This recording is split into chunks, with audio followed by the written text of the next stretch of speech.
sou IML. Então, 5 anos da minha vida acadêmica, 3 estagiei de graça, sem ganhar nenhum real, porque naquela época as bolsas era difícil. Mas eu troquei o recurso financeiro pelo recurso científico. E eu digo para vocês com toda a honra, eu não me arrependo. Fiz amigos, criei laços, fiz relações profissionais muito respeitosas, e hoje, até hoje, as pessoas que trabalharam comigo no fórum, quando me veem de terno, continuam sendo as mesmas pessoas, eu continuo tendo o mesmo tratamento carinhoso e simpático para com elas. Porque isso eu aprendi na vida acadêmica. Um sorriso, ele destrói barreiras. Um sorriso, ele desarma pessoas. E muitas das vezes o advogado ele não tem que saber muito do direito, ele não tem que ter um tom de voz muito enaltecido. Ele basta chegar com forma humilde, simples, e dar um sorriso, que muitas das vezes ele vai conquistar mais do que ele precisava conquistar. Tudo chama-se humildade. Toda profissão requer humildade. Nosso artigo 6º da Lei 8.906, o Estatuto da OAB, diz que não existe hierarquia entre advogado, promotor e juiz. Mas também não existe hierarquia, mas também não existe desrespeito. Todos devem se respeitar mutuamente. E se tem uma coisa que vamos dizer, que eu sinto muito feliz e lisonjeado, é que nesses 11 anos de advocacia eu nunca bati boca com nenhum colega advogado, com nenhum promotor e com nenhum juiz. Cansei de recorrer de decisões, por exemplo, da doutora Renata, né, a qual eu, de forma muito técnica, peço vênia que eu já discordei muitas vezes das sentenças dela. Recorri, mas nunca foi motivo para não sorrir para ela, para não cumprimentá-la, um bom dia, uma boa tarde.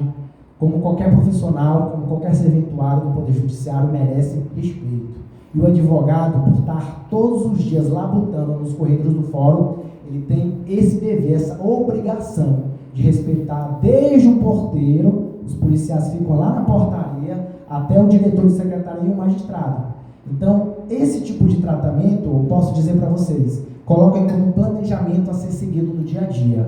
Comecem a sorrir para o serventuário do fórum, comecem a sorrir para os professores, para as recepcionistas que estão lá na entrada da UNAMA. E vocês vão observar, quando vocês chegarem lá no final, na vida profissional de vocês, que muitas dessas pessoas, ao se depararem com vocês e vocês darem o mesmo tratamento, ela vai lembrar: poxa, Ricardo, lembro de você lá na parada do ônibus, esperando um coletivo para você ir para o seu estágio, você sorrindo, brincando, e essa mesma alegria contagia nós até hoje.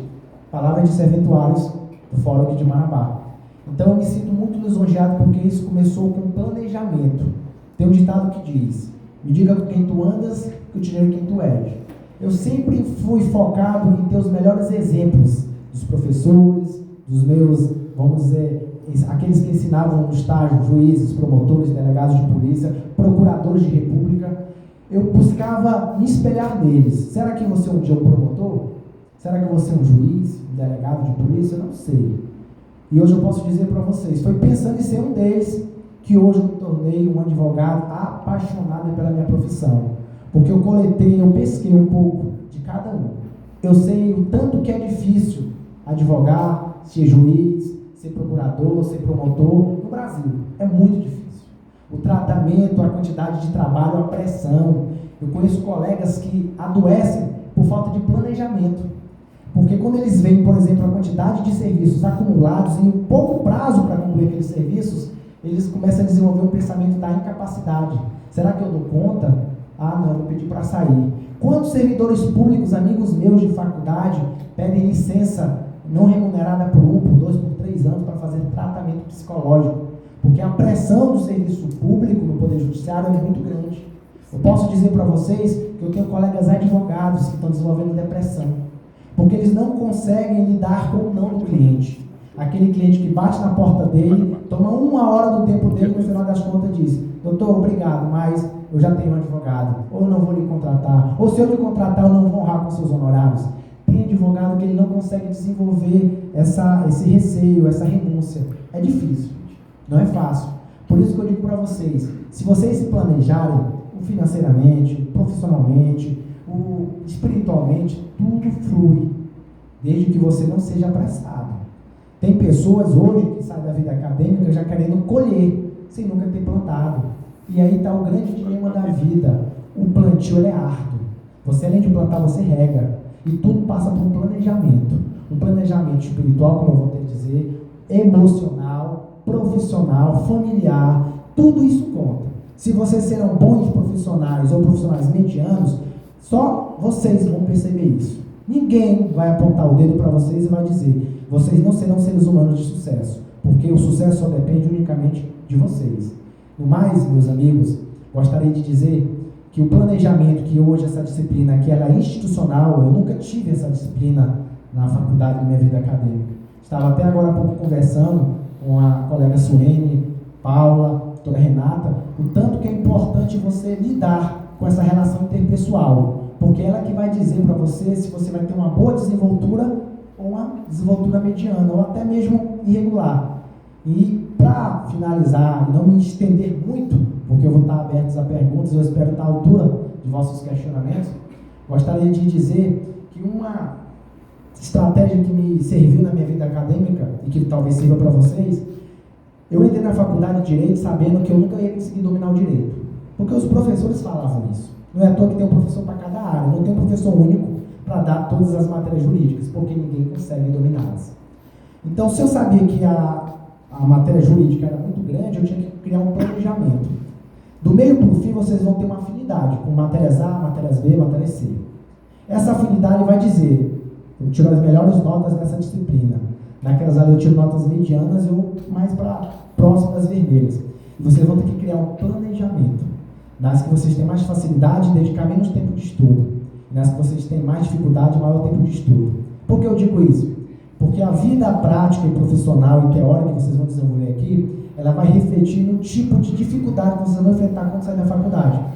Eu sempre costumo dizer, um bom advogado ele nunca é clínico. Ele não advoga em 10 áreas. Eu só advogo em 2. Criminal e eleitoral. Vocês nunca vão me ver em justiça do trabalho, vocês nunca vão me ver na porta do INSS tentando conseguir benefícios de aposentadoria, ou na vara da infância e da família tentando brigar pelo divórcio por uma guarda de algum cliente. Eu não faço isso. Não é porque eu nunca tive oportunidade, é porque o meu planejamento foi voltado para o criminal e para o eleitoral. E se eu planejei ser advogado criminal e eleitoral, eu tenho que aprender a dizer não para quando o cliente civil me procura, sob pena de ser um clínico geral. Esse planejamento eu tive desde o primeiro princípio, do primeiro período da minha faculdade. Então, como eu gostava do criminal desde o início, assistia novela, série CSI, falava, vou atuar com criminal. Eu brigava nos estágios para ir para o criminal. No fórum, eu estagiei na antiga 4ª vara criminal, que hoje é a primeira, cuja titular é a doutora Renata. Estagiei na 5ª, que hoje é a 2ª, cujo titular é o doutor Marcelo. Não existia vara do júri nem da violência doméstica. Ficavam tudo em torno dessas 2 varas, 4ª e 5ª varas. Eu tive a oportunidade de ficar 1 ano e meio entre uma e outra. Também estagiei no Ministério Público nas promotorias criminais, as 4 PJs criminais. Então, graças a Deus, eu sempre percorri o estágio voltado com o que eu queria, para o meu futuro, criminal. Se eu ia ser delegado, juiz, promotor, advogado, não interessava por um momento. O que interessava é que eu queria me especializar no criminal. E eu percorri os 5 anos do estágio no direito penal. Depois da minha prova do AB, segunda fase, direito penal. E o meu TCC, direito penal. Moral da história. Enquanto alguns colegas fizeram isso aqui, no percurso da vida acadêmica, eu fui em linha reta. Ou seja, não tive dificuldade no exame de ordem, no TCC nem no estágio, porque eu criei uma identidade, um planejamento que eu queria entrar e sair da faculdade sendo um bom criminalista. E foi seguindo esse roteiro, esse planejamento, que hoje, há 11 anos depois de formado, eu ainda digo para vocês, eu estou muito longe de atingir o meu ápice. Todo dia eu me planejo, todo dia eu chego em casa, eu leio antes de dormir. Costumo dizer que se você procurar evoluir 1% por dia, é melhor do que você tentar evoluir 50% no mês. 1% por dia é mais do que suficiente. Estudar 3, 4 horas é muito cansativo, eu vou deixar para o semestre que vem, é balela, vocês estão se iludindo. Se não consegue estudar 3, 4 horas por dia, estude meia hora, estude 20 minutos, 15 minutos, vocês vão ver que no decorrer de um mês, quantos minutos e horas de leituras vocês vão ter acumulado. Então nunca achem que, eu estou trabalhando e não tenho tempo. Tem. É 10 minutos, é 15 minutos, é 10 páginas de um livro, é 15, mas façam de pouquinho em pouquinho, porque vocês têm 5 anos para percorrer.